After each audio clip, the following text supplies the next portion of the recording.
Bueno, gracias, doctor Marín. Buenas noches, estimados colegas. Gracias por unirse virtualmente a esta sesión académica mensual del mes de abril, eh, esperando que se encuentre bien de salud en compañía de su familia. Otra información, estamos buscando a través de los laboratorios, ¿verdad? Más bien dicho, por la línea farmacéutica, sesiones virtuales con speaker de la misma.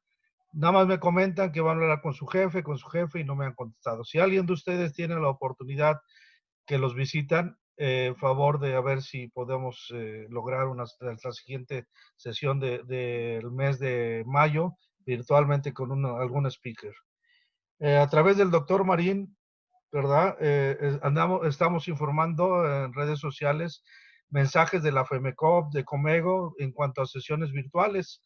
Y a través de la doctora Alma Rosa Jaimes nos está haciendo favor de enviar las invitaciones que nos hacen los laboratorios para sus sesiones virtuales que están organizando ellos, ¿sí? Asimismo, nos permitimos enviarle una carta de COFEPRIS que dirigió a nuestro colegio en el sentido del sarampión, ¿verdad? Para reportar los casos. Y quisiera comentarles que me siento muy orgulloso del doctor Fernando Marín, nuestro secretario titular, en cuanto a su entusiasmo y apoyo en cuanto a las redes sociales y las recepciones virtuales que estamos haciendo en nuestro colegio. Y por último, en esta etapa de COVID, ¿verdad? En la fase 3, como colegio, si hay alguna orientación que podamos apoyar con insumos o algo, por favor háganlo llevar, sobre todo pues, a los hospitales o al personal que no tiene estos recursos. Por favor, quedamos con el doctor Fernando Marín para que inicie la sesión del día de hoy. Sí, Muchas gracias doctor. por su atención. Doctor Rueda, muchas gracias por la presentación. Pues como decía doctor Rueda, esta sesión académica virtual en esta ocasión corresponde a la sesión académica del mes de abril.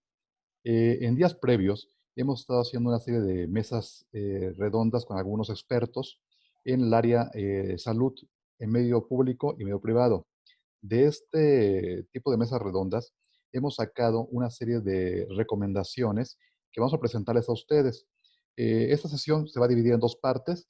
Por un lado, presentarles estos resultados de esta mesa de trabajo y al final vamos a reproducir la conferencia que dio el doctor Raigam hace pocos días en FEMECOC, donde maneja en forma muy sencilla, muy resumida, las estrategias del manejo para la paciente embarazada con COVID. Entonces vamos a iniciar ahorita con la primera parte, que es el resumen de la mesa de trabajo. Un segundo para compartir la pantalla.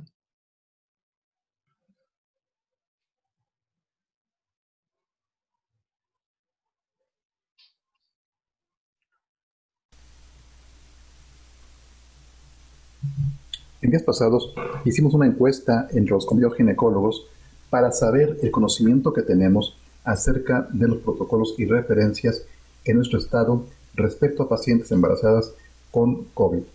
El 50% de los encuestados respondió laborar únicamente en medio privado.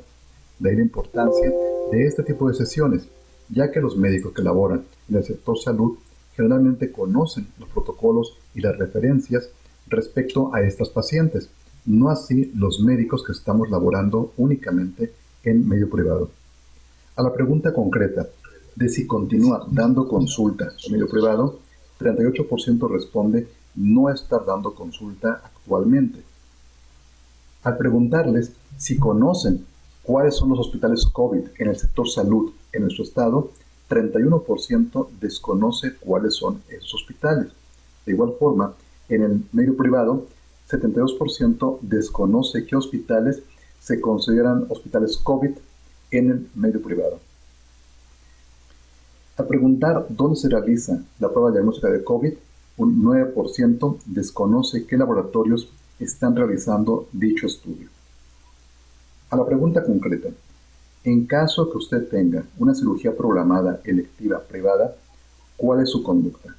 95% respondió que la difiere para cuando pase la contingencia, mientras que el 5% la programa en forma inmediata. En el supuesto de una paciente embarazada no grave con sospecha de síntomas de COVID, el 72% refiere que le indica aislamiento en su domicilio vía telefónica, mientras que el 27% la refiere a un hospital del sector público. También hace un par de días el doctor Cantú presentaba esta estadística en donde decía que la Secretaría de Salud cuenta actualmente con 116 camas disponibles para pacientes COVID repartidos en Cuernavaca, Jojutla y Azochiapan. Sin embargo, nos comentaban algunas autoridades del sector salud que Jojutla no se encuentra capacitado como hospital para recibir pacientes COVID, toda vez que aún no se encuentra recuperado de los efectos del sismo de hace 3 años. El Seguro Social, sin ser un hospital totalmente COVID, dispone 104 camas y 10 en terapia intensiva repartidos en el Hospital T1 de Cuernavaca y en la Clínica 5 de Zacatepec, mientras que el ISSSTE, de igual forma, sin ser totalmente COVID, destina 58 camas del Hospital Centenario de Zapata, 15 camas en Cuautla y 10 camas en Jojutla. Esto hace un total de 313 camas disponibles para pacientes COVID en el estado de Morelos. Pero, nos decía el doctor Cantú, de estas camas solamente 239 camas cuentan con ventilador. Al día de ayer han sido reportados 106 casos positivos y 18 decesos por el COVID. En resumen de esta sesión conjunta que hicimos con las autoridades de hospitales, del sector salud y del sector privado, presentamos las siguientes conclusiones. Tomando en consideración que el estado de Morelos tiene un desfase de 2 semanas en relación al inicio de casos en la Ciudad de México, consideramos que el pico máximo de casos va a presentarse durante la primera quincena de mayo y, por tanto, las medidas restrictivas podrían ser levantadas para finales de mayo o para principios de junio. Los hospitales COVID en el sector salud, entonces, son los siguientes. En la Secretaría de Salud, únicamente, Hospital José G. Parras de Cuernavaca y Hospital Ángel Ventura Neri de Azochiapan van a ser hospital totalmente COVID. En el ISSSTE, con la reconversión que hicieron, incluyendo que la tococirugía la convirtieron en unidad COVID, el Hospital Centenario destina 58 camas, 15 en Cuautla y 10 en Jojutla, mientras que el IMSS también, sin ser totalmente COVID, continúa laborando con 110 camas repartidas entre Cuernavaca y Zacatepec. En el sector privado, los hospitales COVID para Cuernavaca serán Hospital Henry Dunant, Hospital Morelos y Hospital San Diego, mientras que en Cuautla quedaría el Hospital Aguilar y la Clínica del Ángel para pacientes COVID. ¿Qué laboratorios están realizando la prueba COVID en el estado de Morelos? Por parte de la Secretaría, únicamente lo está elaborando el Laboratorio Estatal de Salud Pública que se encuentra en Jutepec. El Seguro Social envía sus muestras a la raza, por lo tanto, tiene un diferimiento de 2 a 3 días para sus resultados. Y en medio privado, el único laboratorio autorizado que aparece en la relación del INDRE es Salud Digna. Polab y Chopo están anunciando que cuentan con la prueba, mas sin embargo no se encuentran incluidos en esta lista que publica el INDRE. Habría que estarla revisando ya que todos los días se está actualizando. Recomendaciones en base a esta sesión que se hizo. Debe continuar el control prenatal de rutina. La Secretaría de Salud indica que solamente va a brindar atención de control prenatal, pero en los centros de salud, no así en los hospitales de segundo nivel. En el sector privado se está recomendando que se puede continuar con la consulta prenatal de rutina siempre y cuando se espacien las citas, se permita máximo un acompañante para evitar aglomeraciones en la sala de espera, que no acudan con niños y aplicar todas las medidas de prevención, como son lavado de manos, uso de gel antibacteriano, cubrebocas, desinfección de equipo y de material antes y después de cada paciente.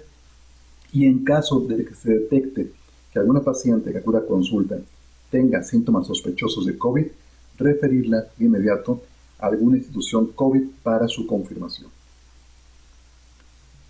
Debe continuar programando cirugía no urgente. La recomendación es diferir procedimientos no urgentes hasta que pase la contingencia para evitar la posible contagio de los pacientes o también del personal médico o el personal sanitario que asista en esas cirugías. ¿Qué hacer en caso de pacientes que requieran hospitalización por causas obstétricas o ginecológicas, pero que no tengan sospecha de COVID? Se recomienda, si son derechohabientes, enviarla a los hospitales no COVID del Estado y en el sector privado, igual, hospitalizarla, pero en las clínicas particulares no COVID.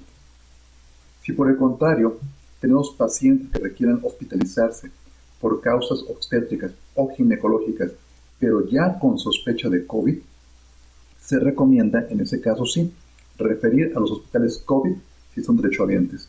Recordemos, en Cuernavaca, el Hospital Parres, Azochiapan, Sector Salud, Seguro Social, Clínica 1, Hospital 5, Clínica 5 de Zacatepec, Buenaviste, en el Centenario, Cuautla y Jojutla. En sector privado, se recomienda hospitalizar en clínicas particulares COVID, Cuernavaca, Henry Dunant, Hospital Morelos o Hospital San Diego. Y en Cuautla, la Clínica Aguilar y la Clínica del Ángel.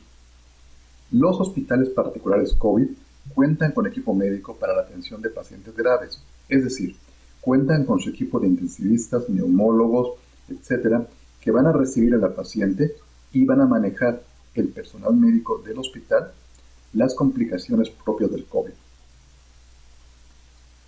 Si tenemos una paciente que requiere hospitalizarse por causas obstétricas, por una urgencia obstétrica, pero que desconocemos si es o no sospechosa de COVID, ante la urgencia obstétrica, la paciente debe ser atendida en la unidad hospitalaria más cercana y una vez resuelta dicha urgencia, realizar pruebas pertinentes, si así fuera el caso, para ser manejada de acuerdo a los protocolos establecidos.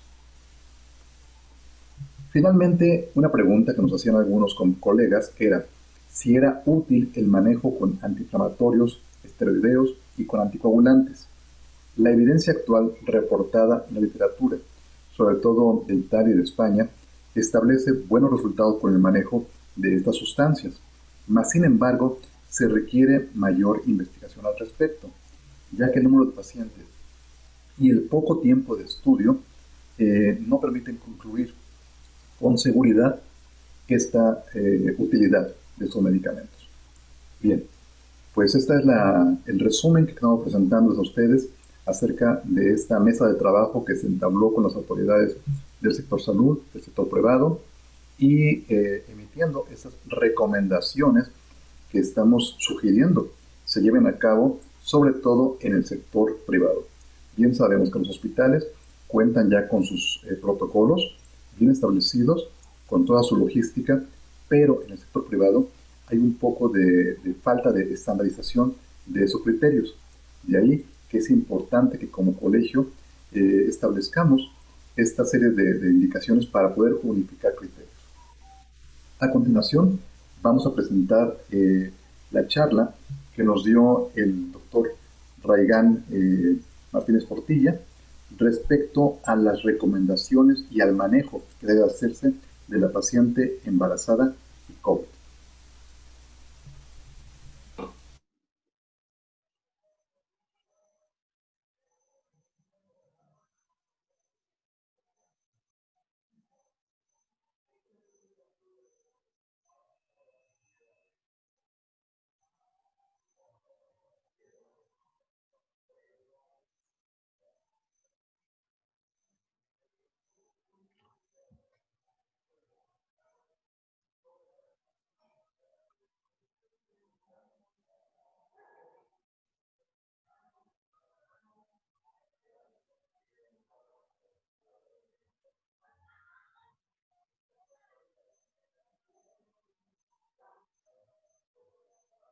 Que bien decía y platicaba con varias personas, incluido Rogelio, etcétera. Hay muchos comentarios acerca de que nadie es experto, es verdad.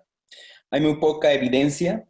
Yo que me dedico a la medicina basada en evidencias en Oxford, la verdad es que intentando hacer la cuestión de la clasificación de la evidencia de lo más fuerte a lo más bajo. Lo más cerca que estamos de una buena evidencia es de estudios pasados acerca del uso de mascarillas y del tipo de mascarillas con influenza, que pues no es lo mismo. Y lo que más cerca estamos de obtener para coronavirus es para tratamientos, que también tenemos un problema, porque están dando tratamientos de esto, tratamientos del otro, pero prácticamente no saben, no hay ni evidencia sólida ni podemos recomendarlos porque muchos de ellos tienen efectos adversos. Y entonces empezamos con las preguntas éticas de qué sería, ¿le darías, no le darías? Y bueno, ese es un problema. Pero sucedió cuando empezó todo esto del coronavirus, juntamos el equipo de Ibero-American Research Network, que nos dedicamos justamente a estas cosas, sintetizar la evidencia, analizarla, dar una recomendación final clínica. Y originalmente Fabre había recomendado unas guías para manejo de SARS-CoV y embarazo cuando apenas la transmisión de esto era por casos importados y los criterios eran basados en que tú eras sospechoso si venías de un país donde hubiera infectados, etc. Se nos ocurrió que sería buena idea adaptar este algoritmo a español e intentar adaptar a nuestra población, y fue finalmente que lo publicamos en el Lancet recientemente, que la editora le gustó bastante y dijo, bueno, tienen razón, hay millones de personas hispanohablantes, es el segundo lenguaje nativo más importante del mundo. ¿Por qué no estamos contextualizando toda esta información a América Latina? Porque tampoco es que haya muchos países en Europa, excepto España, que hablen español. Básicamente estamos hablando de América Latina. Fue que decidimos publicarlo, pero el algoritmo original, si lo ven aquí, era interesante porque para sospechar de una paciente por coronavirus, te decía, bueno, vienes de un lugar donde haya circulación del virus y no, y surgía un problema muy importante, que las pacientes, todas, se inicia el algoritmo a través de la PCR positiva. Y entonces este era un problema, porque entonces decíamos, bueno, sintomática, pero a todas, sintomática, les vamos a hacer PCR. Ellos desde ese entonces, que fue febrero, ya hacían ser universal de estas pacientes, pero no nos quedaba claro. Y no nos quedaba claro porque ahora que vamos a sacar vamos a publicar el algoritmo, las guías de manejo del Clínic de Barcelona, la experiencia que me decía cuando platicábamos con Francés de esta situación, decía que ya en esta fase 3, donde ya empiezan a llegar tantas sospechosas, tantas sintomáticas que no te da tiempo de hacerle tamizaje a todas, mucho menos de tener resultados pronto, porque pues el tamizaje también se tarda en dar resultados. Entonces, básicamente, paciente que llegaba con sospecha tenía que ser tratada como si fuera paciente con coronavirus. Y es que nosotros también, la Federación Mexicana, la FEMECO y la Ibero-American Research Network, nos juntamos y dijimos, bueno, creo que todo esto que está sucediendo en el mundo podríamos contextualizarlo a México y a América Latina. Claro, en ese sentido, nuestra prioridad era México. ¿Cómo funciona México? ¿Podemos hacer lo mismo que dice Fabre? ¿Tamizar a todas universalmente? ¿Nos va a pasar lo mismo que a Barcelona? ¿Que van a empezar a llegar todas las pacientes y ya no nos va a dar tiempo de hacer test a todas, ni a todas las que llegan al hospital, etcétera? Y fue que decidimos hacer una modificación al algoritmo que acabamos de enviar hace 2 semanas al Lancet nuevamente, porque realmente necesitamos una actualización. ¿Qué es lo que estamos proponiendo para México y cuál es la diferencia? Nosotros empezamos con la definición operacional de caso sospechoso y caso sospechoso grave de la Secretaría de Salud. Es decir, tú sospechas que una paciente tiene coronavirus si tiene por lo menos 2 de los siguientes: tos, fiebre o cefalea, más uno de los siguientes: disnea, artralgias, mialgias, oinofagia, rinorrea, conjuntivitis, etc. Y la importancia de esta forma de clasificarlas es que lo clasifica por síntomas, porque eso es lo que te va a dar la pauta a darle un manejo, un seguimiento.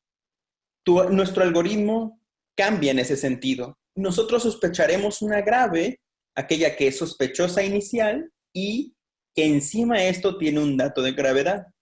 Y no solo tomamos en cuenta los datos respiratorios, sino que también, si tienes una paciente sospechosa de coronavirus y tiene un dato obstétrico, también lo consideramos una paciente grave. ¿Por qué? Porque al ser una sospechosa de coronavirus, tiene que manejarse en nuestras unidades COVID, que por eso es que se empezaron a dividir y empezó la transformación de los hospitales, y nosotros tenemos hospitales donde se van a enviar todas las pacientes COVID. Y esto es lo que nos va a dar la pauta si nosotros tenemos que enviar a una paciente a un hospital especial para COVID, o esta paciente, tú, obstetra, que estás en tu consultorio o estás en primer nivel de atención, vas a poder enviar a esta paciente tal vez, o vas a poder atenderla tú, o vas a poder enviarla a un hospital no COVID. Y esto es muy importante para nosotros porque prácticamente todo nuestro sistema se basa en referencias, porque pocos son los hospitales COVID, pero sí hay muchos centros donde se evalúan a las pacientes. Después de que la enviemos, en el hospital se hará un examen inicial. Y en ese examen inicial, obviamente, lo ideal es que estas pacientes ya sospechosas se les haga una PCR para coronavirus y de preferencia para influenza y virus sincicial respiratorio, sobre todo influenza. A pesar de que el periodo de influenza ha terminado en México, pero, por ejemplo, en el sur, por debajo del Ecuador, empiezan la temporada de influenza porque empiezan la temporada de frío. Todas estas pacientes que llegan, deberíamos de tomarle PCR. Pero ojo, esto no es tamizaje universal per se. El tamizaje universal sería que nuestros hospitales recibieran a todo tipo de pacientes y a todas las pacientes les hiciéramos prueba. Estas ya son pacientes seleccionadas, pacientes que ya son sospecha de coronavirus positivo. Estas son las que les vamos a hacer PCR. ¿Por qué?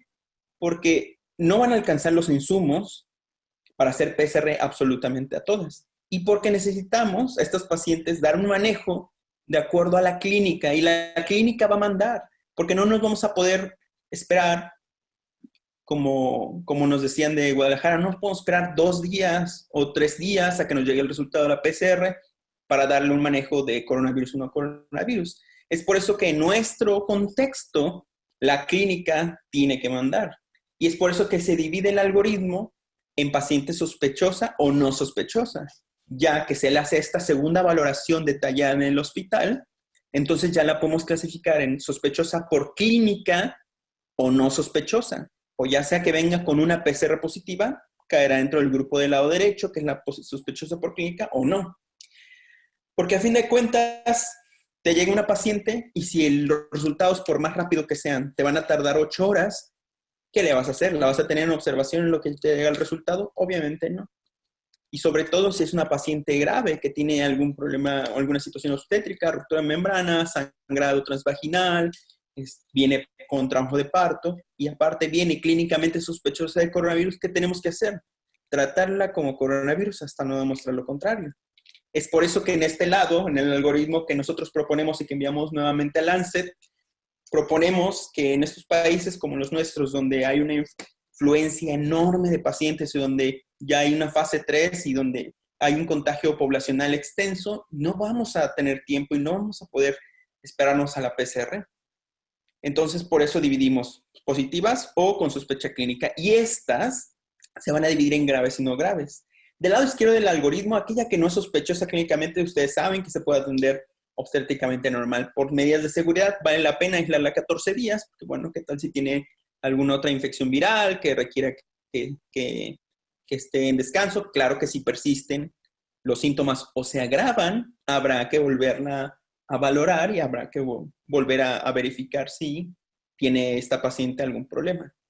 Y del lado derecho, en aquellas que son sospecha clínica de positiva o PCR positiva, vamos a dividir en no graves y graves. ¿Y por qué no dividimos en más grupos? ¿Por qué no dividimos en leve, moderada y severa? Porque nosotros no tenemos un manejo para la leve, un manejo para la moderada y un manejo para la severa. Toda paciente que no es grave tiene que enviarse a su casa porque si no, vamos a saturar los servicios de salud. Vamos a tener un montón de pacientes en espera con enfermedad no grave o enfermedad moderada, más las severas, más las graves que están hospitalizadas, y el sistema de salud va a reventar. Ya nuestro sistema de salud, recuerden que ya siempre estaba al borde del colapso, por lo cual no nos conviene a nosotros colapsarlo más. Por eso que decidimos recomendar que todas no graves las enviemos a su casa. Y las vamos a enviar a su casa con paracetamol automonitoreo, si podemos una cita de control en 14 días, pero ¿por qué la vamos a aislar 30 días? Y de lo que platicaba Enrique en su presentación, que estuvo fabulosa, decía, bueno, sí, el aclaramiento del virus tarda mucho más tiempo y de hecho sí, los modelos calculan que a los 21 días aclararemos el virus cerca de un 98%, en un 98% de las personas, un poquito más de 2 desviaciones estándar. Y eso dice, bueno, ¿qué vamos a hacer? Es una paciente que a pesar de que haya terminado los síntomas, podría seguir siendo contagiosa, por eso es que nosotros recomendaremos por lo menos 21 días, si se puede, aislamiento 30 días, sería muchísimo mejor. Esto de las pacientes no graves. ¿Y por qué estas pacientes no graves decimos, bueno, es que no será peligroso? ¿No será grave que nosotros, una paciente que no está grave, la enviemos a su casa? Y como decía Enrique, ¿no será que muchos piensan que el embarazo te hace susceptible porque hay una situación inmunológica disminuida, que es mentira, como él nos lo explicó? Pues bueno, si nosotros tomé los 43 artículos que tenemos actualmente publicados, hice un metaanálisis de cada uno de los outcomes y se dan cuenta, de término, el 84% es de término mediante la síntesis de la evidencia actual, 54% fue parto vaginal, 8.1% de las mujeres fue enfermedad severa, y lo cual te dice que, bueno, no es una proporción muchísimo mayor de la gente que no está embarazada. Muerte en el 0.1% de las embarazadas, 0.01% de las embarazadas. Claro, en este artículo no está captada la paciente de Irán, pero no están captadas las pacientes de México porque todavía no nos dejan tomar mano de la información para hacer las investigaciones y publicar los artículos correspondientes. Y por último, esa es la razón, porque la parte grave la va a explicar Jonathan. Solamente mencionar que hay unos aspectos importantes que hay que tomar en cuenta. Nosotros recomendamos el alojamiento conjunto, y si nos preguntamos por qué, es porque tomando los 43 artículos, sintetizándolos en metaanálisis en proporción única por inverso de la varianza, encontramos que solamente hay una transmisión transversal en 1.8% de los casos. Y estamos dándole el beneficio a estas mamás y este bebé de un apego temprano, de lactancia materna, etc. La otra pregunta que yo les decía, el screening universal, este famosísimo artículo que ya salió, carta que salió en New England Journal of Medicine, nos dice que el 14% de las pacientes pueden ser asintomáticas y estar positivas. Es por esta razón creen que deberíamos de hacer tamizaje universal, no porque no se puede, en nuestro contexto no se puede, por lo cual lo óptimo sería que simplemente tamicemos aquellas sospechosas en los hospitales necesarios, pero todos los que estemos atendiendo pacientes debemos de utilizar medidas de protección. Más bien, nosotros no podemos confiarnos y creer que una paciente sin síntomas no te va a contagiar. Es por eso que el personal de salud todo debe estar protegido. Y otra cosa interesante es qué está pasando en algunos hospitales. Están empezando a desembarazar, están empezando a terminar el embarazo de muchas pacientes pensando que es un síndrome de HELP o es preeclampsia. Y esta carta la enviamos con Frances Figueras, Yurba, Fátima Gatacos y yo al New England Journal of Medicine recientemente, donde describimos que con 27 mujeres, por lo menos 7 tenían datos de síndrome de HELP. 27 mujeres que estaban ingresadas y que tenían coronavirus positivo. Y había 7 de estas que tenían datos como si fuera síndrome de HELP. Y entonces cualquiera, en cualquier contexto hubiera dicho, tiene síndrome de HELP o tiene preeclampsia severa, vamos a desembarazarlas. 2 de ellas tenían hipertensión, entonces bueno, esas ya sabes que tienen preeclampsia porque tienen hipertensión, pero llama la atención que 5 de 7 no tenían hipertensión. Entonces nosotros podríamos estar desembarazando a estas pacientes y sometiendo a estos bebés a prematuridad pensando que estas pacientes tendrían un HELP que no está manifiesto con hipertensión, pero si en estas pacientes utilizamos el ratio SFL-TPLGF para demostrar que solamente de esas 5, una era la que realmente tenía preeclampsia, mientras las otras 4 no. Y el mensaje de esto es que tengan cuidado porque el coronavirus simula a la preeclampsia. Y esto puede ser un factor muy importante en el cual nosotros estemos desembarazando pacientes confiándonos pensando que es una preeclampsia y no, que son datos realmente de coronavirus y debemos de evitar este tipo de prácticas. Si no tienen en la mano SFLT, PLGF, por lo menos tomen en cuenta otros datos como hipertensión en estas pacientes. Y si tienen la mano el SFLT, PLGF, recuerden que en Ciudad de México, en los servicios de salud, Jonathan es el encargado del centro donde se realizan estos marcadores angiogénicos y yo estoy seguro que si lo contactan puede darle resolución a esta situación en casos, sobre todo, que estamos hablando de hospitales COVID, pues. Y bueno, voy a dar el paso a...